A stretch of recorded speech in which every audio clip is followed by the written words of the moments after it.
The air in the art studio smelled of turpentine and drying acrylic. Tall windows cast long, afternoon shadows across the wooden floor. Inside, the room buzzed with quiet chatter, half boredom, half bravado, as brushes clicked against glass jars and stretched canvases waited like unopened gifts. At the far end of the room, Margaret stood silently. Mid-50s, threadbare cardigan, hair tied back in a way that spoke more of chores than style. Her canvas was still blank. A few students glanced her way, whispering. One young woman with brightly dyed hair leaned toward a friend and snickered. She probably thinks paint by numbers counts as art. The instructor, tall, sharp-suited, more performer than painter, paced the rows like a general surveying troops. His voice rang out, smooth and cold. "You must attack the canvas," he said. "No fear, no hesitation. We are not here to decorate. We are here to reveal truth." His eyes slid over Margaret's empty canvas. "Unless you're not ready to share yours." A few chuckles flickered in the room. Margaret didn't respond. She stared at her canvas, fingers twitching slightly. Not angry, not embarrassed, just waiting. Inside, something stirred, quiet and unshaped. The instructor turned away. "We'll continue tomorrow. I want bold color, movement, risk." Margaret gently set her brush down. Tomorrow, that's all she needed. The kettle whistled softly in the dim morning light. In a small cottage on the edge of a quiet village, Margaret stirred her tea with a rhythm that matched the ticking of the clock above the stove. It was 6:07 a.m., the same time she began every morning. Not because she had to, but because some habits become anchors when the world goes quiet. Her house was filled with silence, gentle, lived in silence. The kind left behind after decades of conversation had dwindled to memory. The television sat unused. The radio stayed off. Only the occasional creak of the old floorboards and the whisper of the kettle kept her company. She carried her tea to the window. Outside, the garden, her pride and constant, was still, asleep under a soft mist. Rows of marigolds and wild lavender bent gently in the breeze. She had planted every flower, trimmed every hedge. The soil, like her, remembered everything. Her husband, Gerald, had passed 4 years ago. Cancer, a short battle, but one that left a wide silence behind. He had been the louder one, always humming, always building things in the shed or telling jokes with his paint-streaked hands. An art teacher once. It had been his dream. Hers was simpler, a peaceful life, a warm home, and the little things done well. She had never painted in front of anyone. Not really. Gerald used to tease her lovingly, calling her the real artist in the house. She'd smile, shrugging it off, pretending not to hear. But in truth, long after he'd gone to bed, Margaret would often sit at the kitchen table with scraps of paper and leftover paints, painting in secret. Nothing grand, just studies of the sky through the window, petal curling in the sun. A mug left half full. When he passed, she stopped painting for a long while. The brushes sat untouched in a box beside his things. Her hands, once so careful, felt unsure. But grief has strange ways of circling back to beauty. One rainy morning, while organizing the pantry, she opened the wrong box and found his old palette knife, still stained with dried cerulean blue. She held it like it was still warm from his hands. That afternoon, she painted for the first time in years. Not for anyone else, just to remember. Margaret lived by rhythm and small rituals. Laundry on Mondays. Letters to her sister on Thursdays. She shopped for groceries with a cloth bag that had been patched 5 times. She greeted the postman by name, always with a soft smile. The neighbors saw her as kind, but reserved. Quiet sort, they'd say. Keeps to herself. But they didn't see the early mornings spent sketching with charcoal beside the back door. They didn't see her reading art books from the second-hand store and copying the brush techniques in secret. She had shelves filled with notebooks, pages and pages of soft studies, light and shadow, leaf and water, all mapped with a surgeon's care. No school had taught her this. No gallery had ever seen her work. But over 30 years, between jobs and dinners and caring for Gerald, Margaret had built her own slow, steady mastery. Art was never about praise to her. It was quiet, private reverence. A way to listen to the world. She believed in doing things with care, with patience, even if no one saw, especially then. One day, at the local cafe, a notice board flyer caught her eye. Community art studio, open classes. All levels welcome. She tore the tab off, hands trembling slightly. She didn't know what made her do it. Maybe it was The way the word welcome stood out like a whisper. The studio was different than she expected. White walls, loud voices, confidence dripping from paint-splattered jeans. The others were young, mostly students or retirees reinventing themselves. They talked in bold terms: statement, movement, abstract form. Margaret listened quietly, offering little. On her first day, she didn't even paint, but she kept coming back. Each day, she wore the same old sweater and carried a tin box of brushes Gerald had once given her. She always arrived early, sat near the window and watched the others. The instructor rarely acknowledged her beyond a nod. The others barely at all. Still, she observed. She practiced.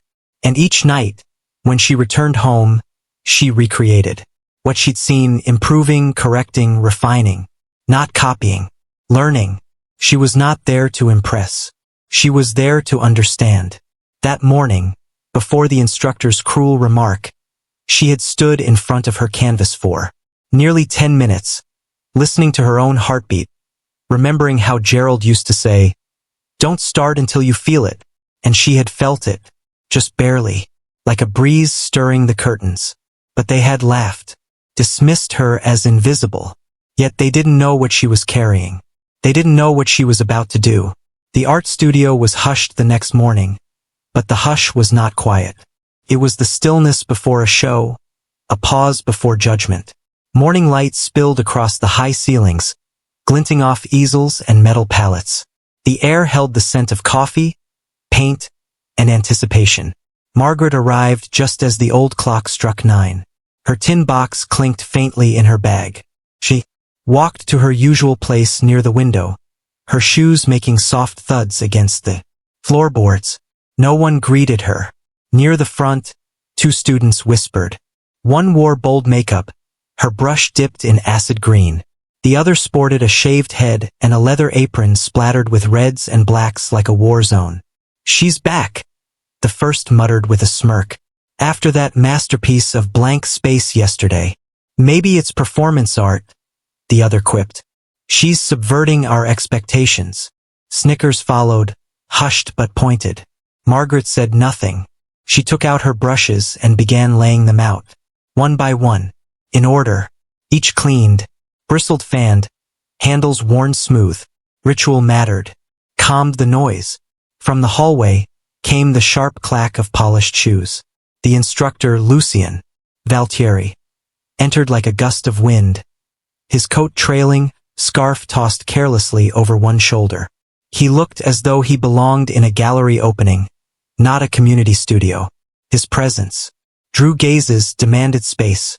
"Good morning, artists," he intoned, his voice cultured and crisp. "Today we will build upon yesterday's energy. Today we move." He walked slowly, his hands folded behind his back, like a maestro waiting for the first note. As he reached Margaret's station, he paused. Still blank. He arched one brow, a motion practiced to perfection. "You've returned," he said, loud enough for others to hear. "Have you brought courage with you this time?" A few chuckles answered. Margaret looked up, meeting his eyes calmly. "I've brought what I need," she said. Lucien tilted his head, mock considering. "You know, dear, this isn't a knitting circle. This is a place for boldness. The brush favors the brave." She gave him a small nod. "Then we'll both see what it favors." The smile dropped from his lips, ever so slightly, a flicker of confusion. Was she being clever? Defiant? It didn't matter. He turned away with a flourish. The others began painting, filling their canvases with streaks of motion and heat. Margaret remained still but not idle. Her gaze drifted out the window to where the early summer trees swayed, their leaves whispering something only she could hear. Her fingers traced the grain of the canvas. She wasn't thinking of the others. Not Lucien. Not the sneers or silence. She was thinking of Gerald's hands, gently correcting her grip. Of the way a shadow curved across a blossom at dusk. Of stillness, and the beauty that hides inside it. Lucien returned to her again halfway through the session, circling like a hawk drawn by inaction. "You've got a fine eye for nothingness," he said, voice like a knife wrapped in silk. Margaret didn't look at him. Her brush was poised in the air, barely touching the canvas. Sometimes, she said softly, you have to look at nothing long enough for something true to arrive. His laugh was sharp, theatrical. Art is not patience, madam. It is explosion. Margaret dipped her brush, slowly, into a deep indigo. No, she said. It's listening. The room had gone quiet again. Several students had paused to watch. Lucien turned away, flicking his hand. We'll critique tomorrow. I look forward to seeing your silence. Margaret returned to her work. The first stroke landed. Clean, deliberate line. Then another. No hesitation. No flinch. This time she wasn't waiting. She was beginning. The next morning, the studio hummed with casual chatter and the clatter of supplies being unpacked.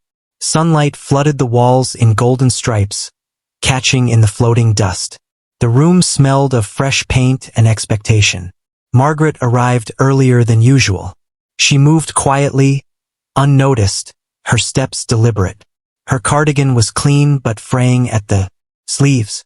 Her hands, those same gentle hands that had once cradled a dying man and pressed blossoms into pages, unlatched her tin box. Inside, everything had changed. No longer brushes alone, but a folded cloth, a palette of hand-mixed tones, sharpened pencils, and something else. Stillness. A presence that filled the air around her. She approached her canvas, which she had carefully prepared the night before. The gesso, dried smooth and clean. Her first lines already etched in faint graphite, invisible from afar, but mapped with care. The other students trickled in, laughing, stretching, sipping lattes. Some glanced toward Margaret's corner, expecting more stillness, more blankness. But Margaret didn't sit today. She stood, and in that stillness she moved.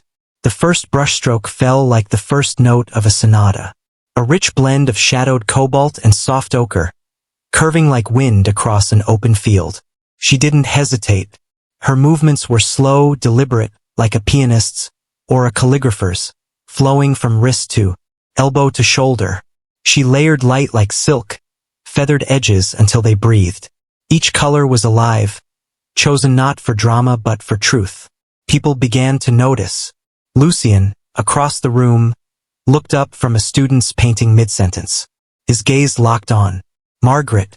She moved again. A quick flourish, then a still pause. The brush poised, listening. Then, a bold line, pure white, slicing across a wash of amber like morning breaking on old stone. The shapes on the canvas began to cohere, no longer abstraction, not realism either, but something deeper. A quiet scene, an open field at dawn, dew across the grass, a single chair, empty, a cup resting on its arm.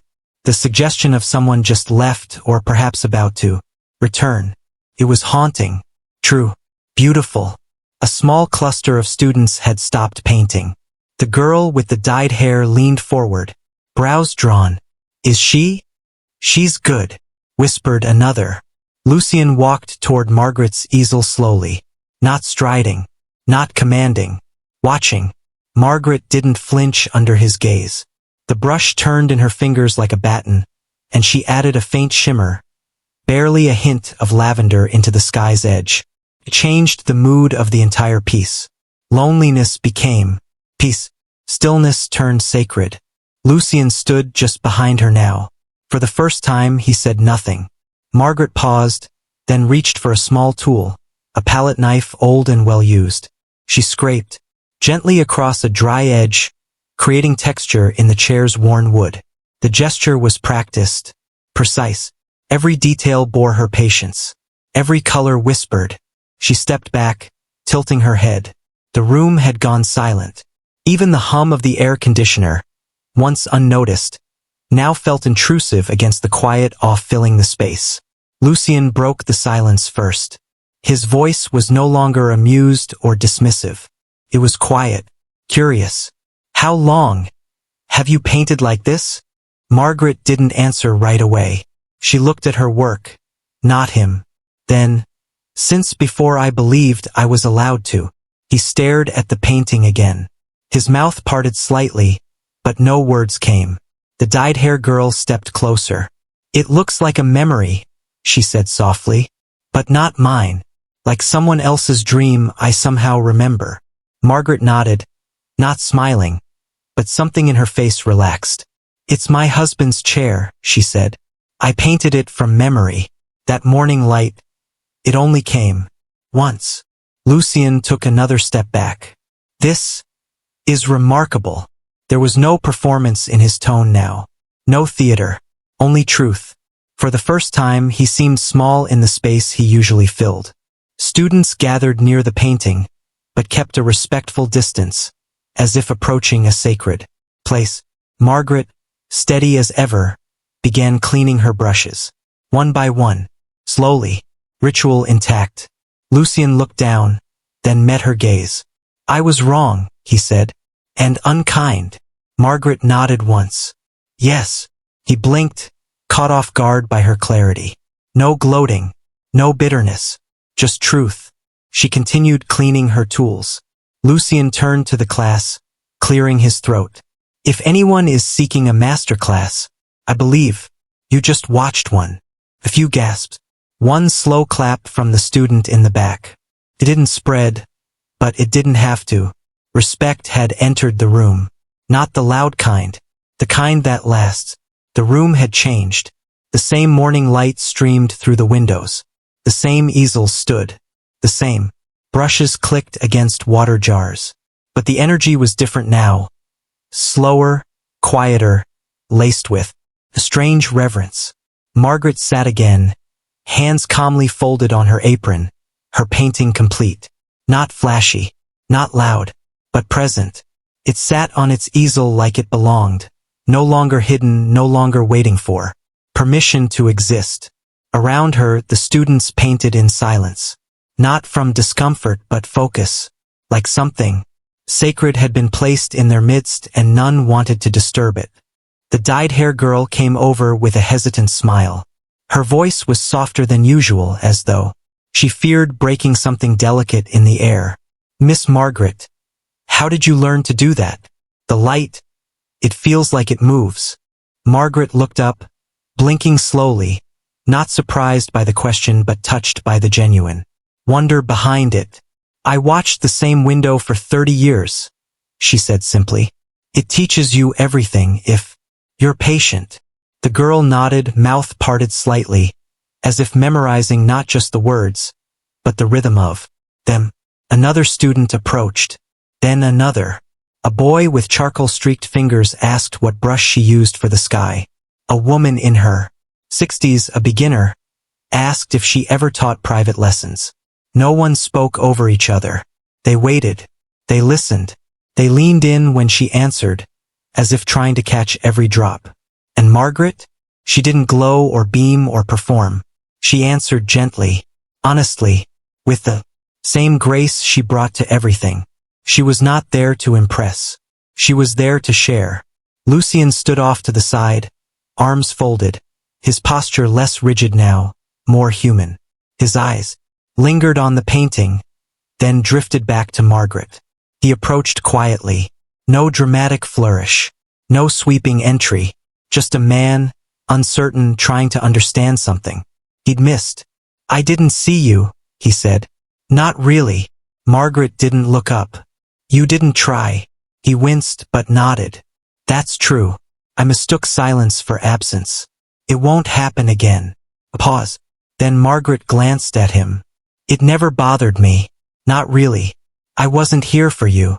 Lucien gave a tight, self-aware smile. Fair enough. He studied the painting again. The brushwork, the colors, the discipline in every layer. This isn't something you just decide to do overnight. It wasn't overnight, she said. It was a lifetime. He looked down, then back up. Would you consider teaching a workshop? Series, maybe? Margaret gave a small shrug. If they want to learn, I won't be loud. They'll listen, he said quietly. They're already listening. The studio gradually returned to motion, But everything now moved around Margaret like she was the sun in a new solar system. Even those who hadn't spoken to her before began, addressing her with soft nods, with careful greetings. She stayed long after the others had gone. Not because she had to, because she wanted to. Her canvas still stood, her tools clean, neatly, repacked in her tin box. The air had the hush of a chapel now, the reverence of something deeply understood. Lucien came back in as she was getting ready to leave.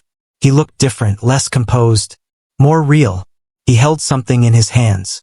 "I found this in the storeroom," he said, offering a rolled canvas. "One of my old studies. From when I still painted for the right reasons." She took it, unrolling it slightly. It was flawed, unfinished, but honest. She nodded. "You used to listen too." Lucien smiled, almost sheepishly. "I'm trying to again." She rolled it back up and handed it to him. "Then keep this. Finish it." He looked at her like he'd just been given permission to begin again. Margaret slung her bag over one shoulder. The tin box nestled inside like a relic. Her cardigan rustled softly as she walked toward the door. "Will you be back tomorrow?" he asked. She paused.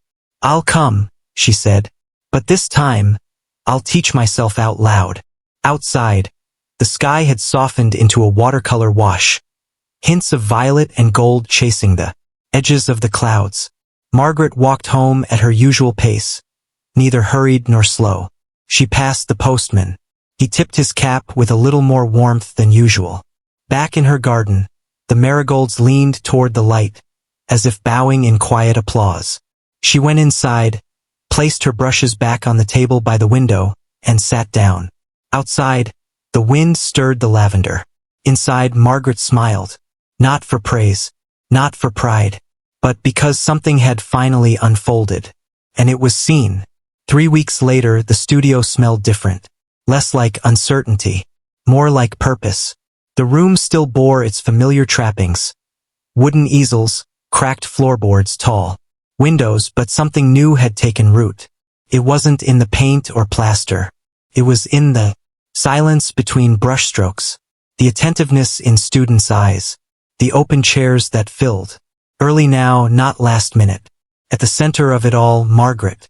Not behind a canvas anymore, but beside them. Lucien had cleared a corner of the room, added a second whiteboard, rearranged the stools to form a gentle semicircle around a fresh easel, hers. Above it, a simple placard read, "Foundations with Margaret. Seeing through stillness." First, a few joined. The older woman who'd once painted stick figures. The quiet boy who never spoke but always watched. The girl with dyed hair who now brought her sketchbook everywhere, as if afraid to miss something.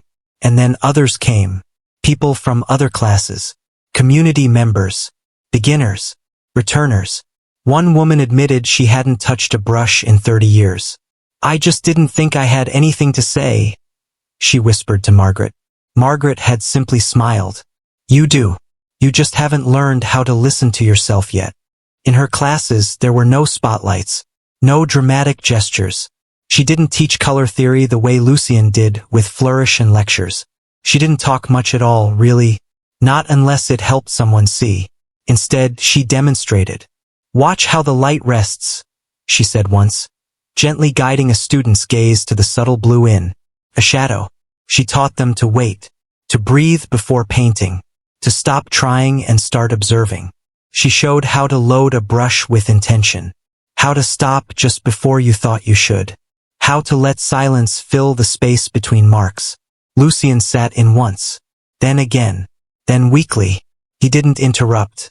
He didn't lead. He watched, listened. Sometimes he'd set up a canvas in the back and paint quietly, his strokes slower than they once were, his edges softer. One morning, during cleanup, he approached Margaret with a folded flyer. "I'm opening a fall exhibition," he said. "Community showcase. I want you to be the featured artist. Lead the walkthrough." Margaret held the flyer like something delicate. "I never liked exhibitions." "I know," he said.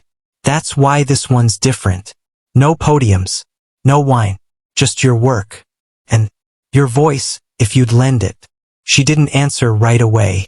Instead, she looked around the studio, to the corner where the shy girl was now guiding someone else through a charcoal study, to the boy laughing with the older woman, trading colors like secrets, to the window where morning light poured in like praise. I'll do it, she said finally, but only if the others show too. Their work belongs there just as much. Lucian nodded. Then it'll be all of ours. The day of the showcase, the studio became something else entirely. Canvases lined the walls like memories waiting to be shared. Chairs were moved aside to let people wander, linger, see. There was no dress code, no performance. Margaret's painting stood at the center. The same field, the same chair, the same quiet cup of light. Around it, others bloomed. Bold abstracts, delicate portraits, whispered landscapes. Margaret didn't wear anything different, just her usual cardigan, patched and clean. But people came to her. A teenager brought his mother to see her piece. A retired man asked for a list of the colors she mixed. Someone quietly left a note beside her easel. You reminded me I'm allowed to be slow. Thank you. At sunset, Lucian stood beside her, watching as the last rays lit the room gold. You've changed the way we see, he said. Margaret shook her head. I didn't change it. I just reminded them they can. Weeks later, the class list filled faster than ever. Margaret's sessions now had a wait list. Lucian had offered to add more, but she declined. Let it stay small, she said. They'll find what they need when they're ready. Instead of expanding, she started inviting students to teach with her. She sat back sometimes, letting them guide, trusted them, helped them hear their own insights aloud for the first time. One day, a new student came in, a young woman, unsure, nervous. She took a seat in the back, watching everything with wide eyes. At the end of class, she approached Margaret, clutching a small sketchpad to her chest. I'm not ready, she said quietly. Margaret looked at her kindly. Then you've already begun. The girl blinked, caught off guard. Art doesn't start with readiness, Margaret added. It starts with attention. She handed her a brush. That evening, the windows glowed soft with twilight. The floorboards creaked gently under. Departing footsteps. The scent of linseed oil lingered in the air, warm and grounding. Margaret stayed behind, wiping brushes, humming something faint. Outside, the trees moved like paintbrushes across the horizon. Inside, a canvas dried, layers of light, color, and silence settling into place. And in the stillness, something shifted again. Not loud, not sudden, but lasting. Have you ever been underestimated? Have you ever walked into a room and felt like you had to shrink just to be accepted? Like your silence was mistaken for weakness, your patience for passivity, your gentleness for lack of worth? Margaret's story reminds us that mastery doesn't always enter with a bang. Sometimes it waits, quietly. Sometimes it grows beneath the surface unnoticed until the moment it's needed most. She didn't raise her voice. She didn't demand respect. She earned it, layer by quiet layer, like brushstrokes on a canvas, until the picture could no longer be ignored. And so we ask, what have you been quietly perfecting while the world wasn't watching? What beauty, what truth, what skill waits within you, patient and persistent? You don't have to shout to be powerful. You don't have to prove anything to anyone but yourself. And maybe, just maybe, your quiet might be the most powerful voice in the room. If this story moved you, if it reminded you of someone you know or someone you used to be, leave a comment below. We'd love to hear your story. And if you believe in the power of quiet strength, subscribe for more stories that speak softly but deeply. Because sometimes greatness whispers, it doesn't shout.